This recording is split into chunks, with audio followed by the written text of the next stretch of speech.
Goeiedag en baie welkom by sessie 3 van module 3, waar ons gesels oor roeping. Die opskrif van hierdie sessie is God sien, voorsien en vorm. Nou hier kyk ons veral na Genesis 22, een van die baie vreemde verhale in die Bybel, wat ook eintlik baie diepte in het. En nou moet ons weer onthou dat Israel waarskynlik het die Jode hierdie verhale opgeskryf toe hulle in ballingskap was. Dit was nie daardie tyd geskryf toe dit gebeur het nie, jare later. En hulle het die verhale geskryf om sekere waarhede oor te dra, sekere geestelike beginsels deur te gee, met 'n baie duidelike doel om 'n boodskap oor te dra. Daarom is daar gebruik gemaak van verhale en metafore met simboliese betekenis, 'n misterieuse betekenis. Daar's dieper lae wat ons maklik mis as ons net oppervlakkig lees. En daarom glo ek ook, hierdie is een van daardie verhale wat baie diepte in het, maar nie noodwendig histories presies net so gebeur het nie. Want ek kan dit baie moeilik indink dat God vir Abraham sou sê, hy moet sy seun Isak vat, wat nou sê maar 13, 14 jaar oud is, en gaan offer. Hier wil eerder 'n dieper geestelike waarheid aan ons oorgedra word deur hierdie verhaal, dat enige geskenk wat God aan jou gee, enige belofte wat in vervulling gaan in jou lewe, op jou pad wat jy met hom loop, waar jy gehoorsaam is aan jou roeping, kan daardie geskenk of daardie ding wat jy ontvang het so belangrik word, dat dit eintlik op die ou end al is waarin jy vaskyk, en jy amper vergeet van die eintlike rede waarom jy geroep word, en dit meer laat gaan oor die gawe wat jy ontvang het. En dan moet daardie ding afgegee word, dit moet geoffer word, dit moet afgelê word, sodat jy weer kan fokus op die roeping. Maar dit gaan ook hier dat die Jode wat dit skryf wou wys, dat daar 'n dieper geestelike waarheid afgespeel het in hierdie verhaal. Nou word van Abraham gevra om Isak na die berg Moria toe te neem, en daar te gaan offer. So hy maak alles gereed, en dit lyk asof Abraham op daardie stadium al so vertroue in God gehad het. Hy het daarom nou al 'n baie lang pad met hom gekom. Hy het sy roeping ontvang toe hy omtrent 75 jaar oud was. Isak is gebore toe hy 99 jaar oud was. Nou is Isak seker omtrent 13 jaar oud. So dis baie jare wat hy al met God te pad loop, en absoluut geleer het om God se beloftes te glo en te vertrou. Daarom is daar nie huiwering by hom in die verloop van die verhaal nie. Hy sê selfs vir sy werkers, hy en Isak sal weer terugkom. Hy weet, hy moet vir Isak gaan offer, maar hy sê, ons gaan weer terugkom. So dis ook omdat hy vir God op 'n manier leer ken het in die verhaal, wat hy weet, dit is nie iets wat God regtig van hom sal verwag nie. Maar hy vat dan vir Isak, en ons ken nou die verhaal hoe dit gebeur, dat hy hom vasmaak op die altaar, en dan net wanneer hy gereed is om vir Isak te offer, kom daar hierdie stem uit die hemel wat sê hy moet sy hand terughou. En dan voorsien God 'n ram wat daar in 'n bos vassit, en sê vir Abraham hy moet daai ram offer. En nou keer Abraham dan terug, en daar's groot dankbaarheid by hom op die manier wat God self voorsien het in 'n ram wat geoffer moet word. En op grond van hierdie verhaal sê die skrywers dan, het daar 'n spreekwoord in Israel ontstaan, op die berg van die Here sal daar voorsien word. Nou dis baie interessant, dat daar soveel geestelike waarheid in hierdie spreekwoord opgesluit lê.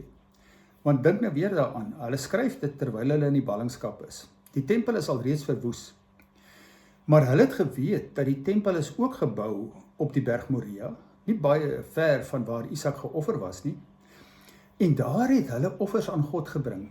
So daardie offers was ook 'n handeling waardeur hulle eintlik weer na God toe gekom het met berou oor sonde, vergifnis gevra het, en God se voorsiening ontvang het van vergifnis en herstel in hulle verhouding. Maar vandag weet ons, ook dit was nie 'n finale voorsiening nie.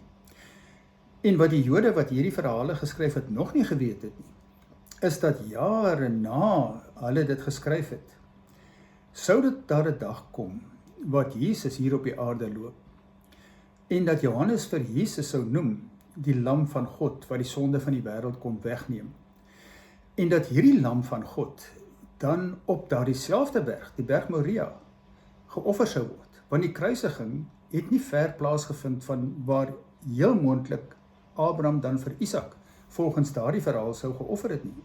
ook op die berg Moria en waar die tempel gebou was.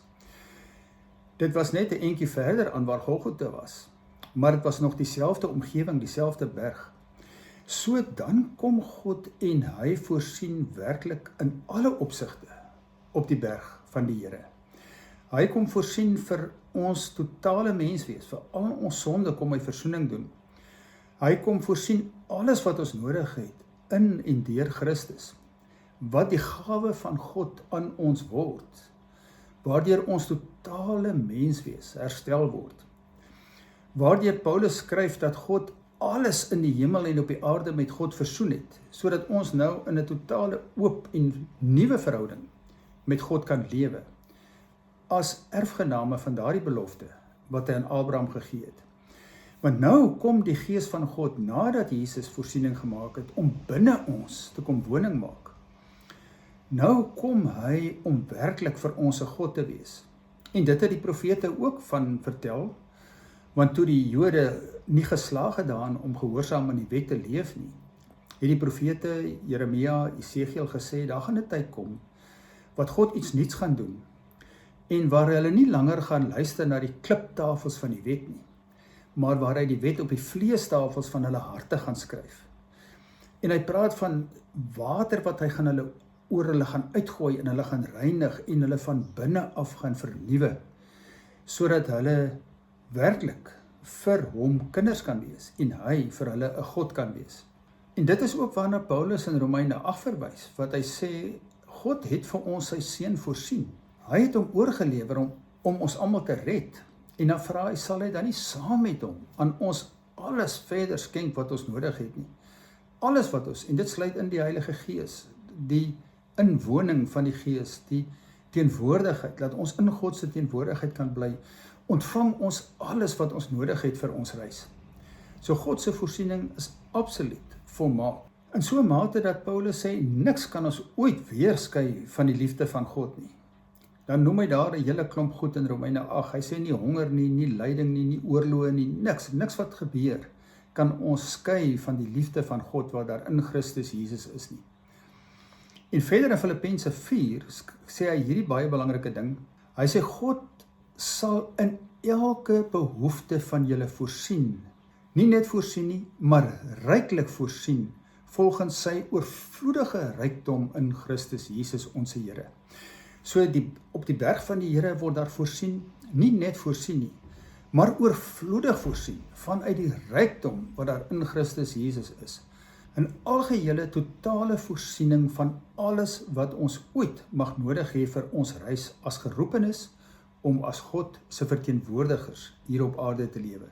So ons het verlede week gesê, dit gaan daaroor dat ons weer moet leer om as verteenwoordigers van God te leef.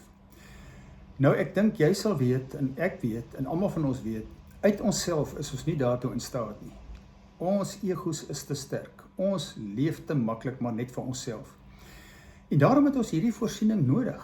Ons kan nie daarsonder werklik leef as God se verteenwoordigers nie. Ons moet leer om onsself algeheel oor te gee aan sy voorsiening en nie te dink ons kan dit op ons eie doen nie. En te leer om vanuit sy voorsiening te leef as geroepenis, want dan bewerk die Gees van God binne ons al hoe meer die gestalte van Jesus Christus, die gesindheid van Christus, sodat ons ook mense kan word wat met dieselfde liefde, dieselfde omgee, dieselfde genade, dieselfde barmhartigheid, wysheid leef in hierdie wêreld as wat Christus geleef het. Want dit kom nie uit onsself nie. Dit kom uit hom wat sien en voorsien. Baie dankie dat jy weer saam geluister het.